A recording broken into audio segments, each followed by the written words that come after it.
బీజేపీది చాలా బాగుంది ప్రచారము. ఎందుకంటే మేము ప్రతి ఒక్క కార్యకర్త ఇంటింటికి వెళ్తున్నారు. డోర్ టు డోర్ వెళ్ళడము, ప్రజలను కలవడము, వాళ్ళతోని మాట్లాడడము, వాళ్ళు సమస్యలు చెప్పడము. మేము నెక్స్ట్ మా ఎమ్మెల్యే, మా కార్పొరేటర్ లేరు కాబట్టి నెక్స్ట్ మేము వస్తున్నాం కాబట్టి మేము చేస్తామని వాళ్ళకి వాగ్దానం కూడా చేస్తున్నాము. వాళ్ళు మంచి స్పందన ఇస్తున్నారు. మాకు గెలుస్తాము, మేము గెలవబోతున్నామని కూడా మాకు బాగా ఓపు ఉన్నదండి. ప్రజలు ఎలాంటి సమస్యలు ముందుకు తీసుకొస్తున్నారు మేడం? దాన్ని బట్టి మీరు ఏ విధంగా ముందుకెళ్ళబోతున్నారు?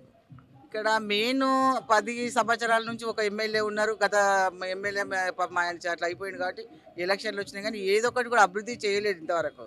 10 ఇయర్స్ అవుతున్న అంతకుముందు ఉన్న గవర్నమెంట్లు కూడా ఇంతవరకు ఒక 25 సంవత్సరాల నుంచి కూడా ఇక్కడ ఎన్నో ప్రాబ్లమ్స్ బాధపడుతున్నారు వాళ్ళు. మెయిన్ డ్రైనేజ్ కానీ, వాటర్ సమస్యతోని ఎక్కడ పోయినా మనము ఇట్లా ఏమంటారు, ఒక కింద కాలు పెట్టేసినామంటే బురద తప్ప మనం ఇంకా ఏం కనిపించట్లేదు మాకు అక్కడ. అట్లా పరిస్థితులు ఉన్నాయి. చాలా అధ్వానంగా ఉంది. ప్రజలు కూడా బాగా ఇబ్బందిగా ఉన్నారు. నెక్స్ట్ ఈసారి అవకాశం బీజేపీకి ఇంతవరకు ఇవ్వలేదు.